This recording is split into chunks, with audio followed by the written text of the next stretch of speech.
Bolivia, we will see Evo Morales, who took office in 2006, and is the first indigenous Aymara to rule in this country that is mostly made of indigenous population, more than 50%, since the time of the Spanish conquest. He comes from a very humble background. He was a llama herder and used to herd llamas in the fields. And as a young man, he headed the Union of Coca Growers. And coca leaves are consumed in Bolivia by the indigenous people. It's used in teas. They also chew it to suppress hunger when they go work the whole day in the mines or something. They chew coca and you don't get hungry when you do that, and it gives you energy. But also, if you go take it to the refinery and mix it with chemicals, it can become cocaine, right? So he's a big supporter of the coca growers, and the coca growers support him. He got heavy support from the indigenous Andean highlands, which is the coca growers, and really opposed by the lowlands, like in Santa Cruz de la Sierra, where they have the main economic pole, the biggest economic growth that happens in Bolivia. And they were really against him because they're not coca growers, and he was in favor of the coca growers for everything. He oversaw the creation of a new constitution in 2009 that improved the situation of Bolivia, long opposed indigenous majority. So he even changed the name of Bolivia. They called it Estado Plurinacional de Bolivia. Plurinacional, plurinationals, referring to all the indigenous groups that exist in Bolivia. And he started doing some good things for the indigenous people, but his corruption grew and grew, and he was only favoring the coca growers, that they had a, like a coup, and he actually is in exile right now. And there's an interim president in Bolivia right now. In Chile, we have a woman president being elected in 2006. And then her name is Michelle Bachelet, who is a doctor. And she actually lived through the Pinochet dictatorship. And her dad was imprisoned, by that, and tortured by Pinochet government because he was part of the Popular Unity, the political party of Salvador Allende. Even Bachelet and her mother were tortured. And she's president in 2006, and then there's a businessman, neoliberal businessman, in between 2010, and then she returned to presidency in 2014. In Uruguay, we have Jose Mujica, who was president from 2010 to 2015. He was a Tupamaro, part of a Tupamaro guerrilla, and spent years in prison for his political work. And they call him the citizen president because he lives in a very modest house. And I'm going to post a video for you to see how he lives. He's really, really humble living, conditions. And 90% of his salary will go to the poor people. So 90% of his salary as a president went to the poor people. And it's a very different kind of president, as you will see in the video. Very interesting figure in Uruguay. Dilma Rousseff replaced Lula in 2011, and he was a young revolutionary during the Cold War. And the anti-neoliberal presidents made real-life differences, they say. They channeled directly to the poorest citizens, like you have in Brazil with Lula. If you remember, he created the scholarships for the families. And they say this is part of the reason that Latin America today seems more middle-class and less impoverished than before, because of these anti-neoliberal presidents. The logic of the capitalist world market still reigns in Latin American economies, and the guerrilla movements in the 60s mostly disappeared in the 90s, with the exception of Colombia, that had established Marxist guerrilla, and the ELN, which is National Liberation Army, and the FARC, which is Revolutionary Armed Forces of Colombia. They controlled parts of the countryside for decades. By the 1990s, and they were taxing drug traffickers and kidnapping for ransom that will generate the funding to get the guerrillas going. And it was a pretty scary time during that time in Colombia. And you have the president of Colombia 2002 to 2010. His name was Álvaro Uribe, and he wanted to defeat the FARC at all costs. His father had died at the hands of those rebels, and the Colombian army and the paramilitaries reversed guerrilla advances. being reelected.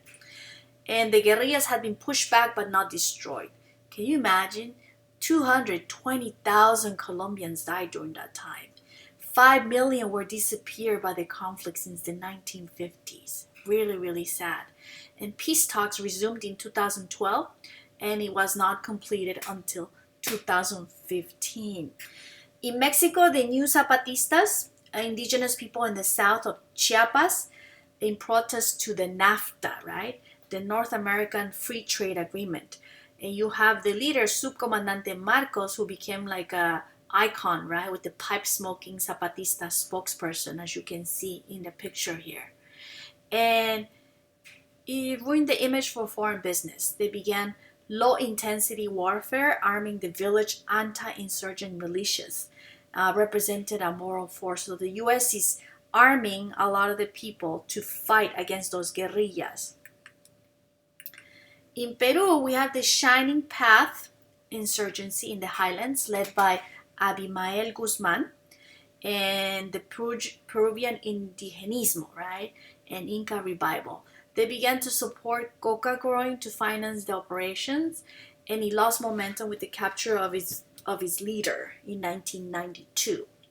In 1992, at the commemoration of the discovery of America that happened in 1492, an international meeting happened in La Paz, Bolivia, where various representatives of indigenous groups like Maya, Ñañu Otomi, Kuna, Cherokee, Quechua, Tarahumara, Aymara, Guami, and Nahua, among others, declared the subject of discovery of America as, as they quoted, our wise men were persecuted, tortured, massacred.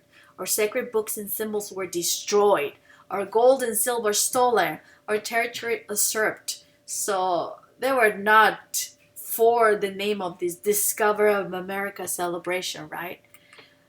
And the indigenous leaders demanded land to farm. They wanted a fair share of the government benefits that they had, and they wanted to preserve their own indigenous languages and their own ways of life and aspects of to have their own political autonomy. That's what they were asking for. The demands collided with mestizaje, a nationalist ideology.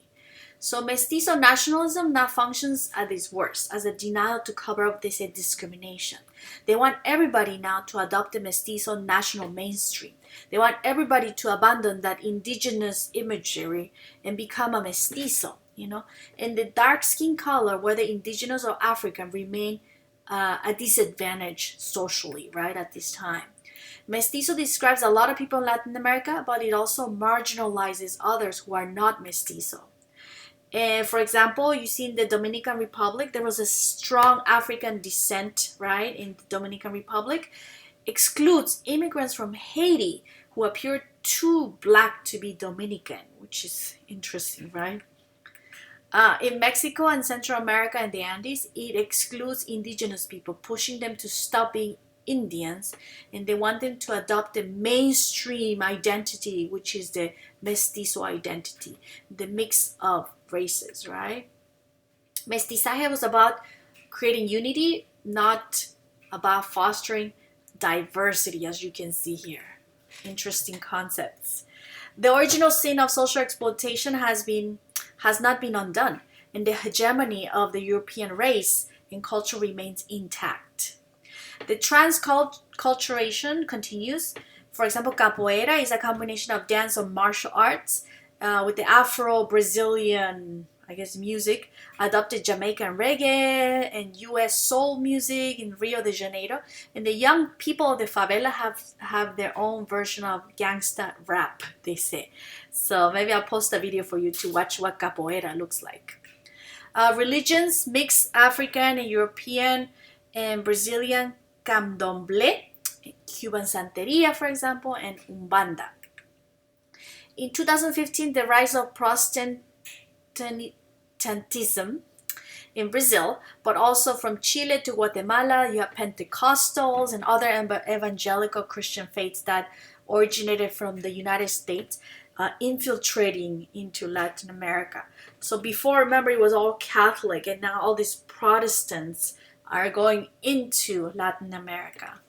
The Mormon church missionaries are very active in Latin America, and Americanization of attitudes, practices, institutions, and material culture are visible at this time in Latin America. And environmental devastation is a result of capitalist development. As you will see, there's the environmental impact due to capitalism, right?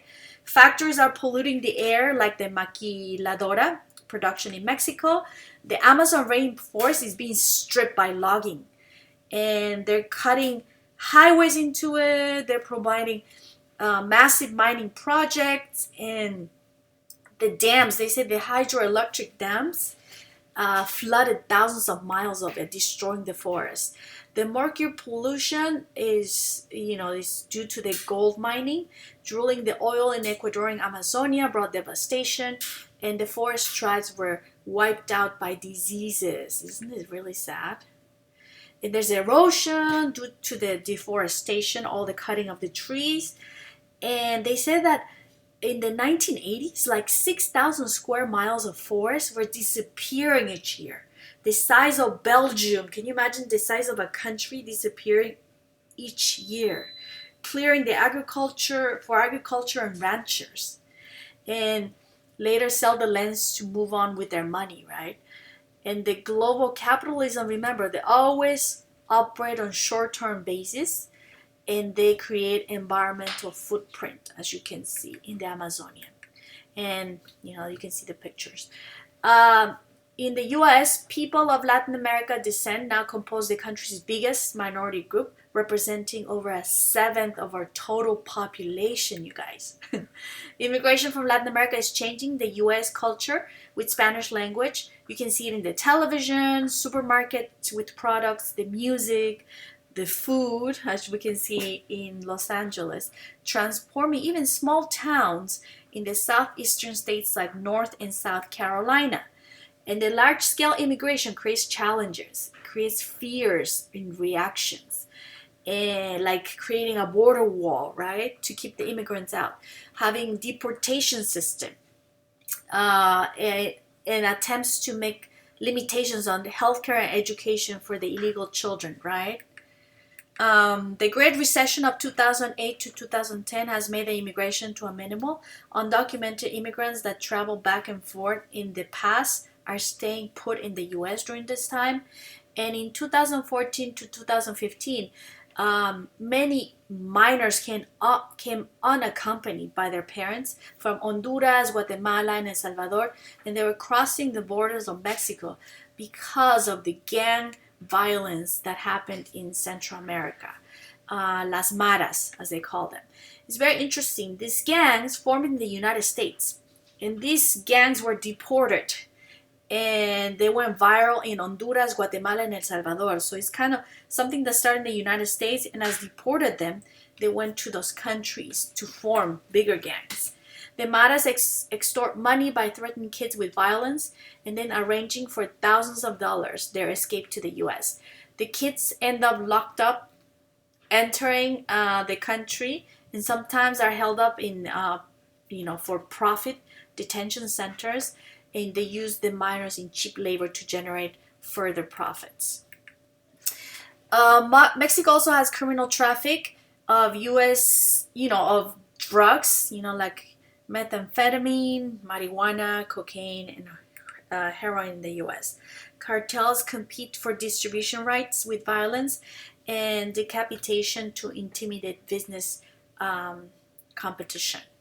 Around Latin America, drug laws are being liberalized to reduce the profitability of traffic, which is interesting. In 2013, Uruguay legalized marijuana. And globalization and neoliberalism did not solve Latin Americans' basic problems of social inequality, as you can see. And the distribution of wealth is still very unequal.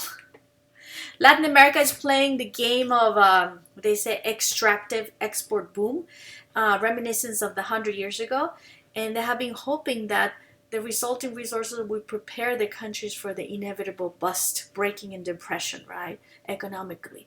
And according to the author, the bust now appears to have begun.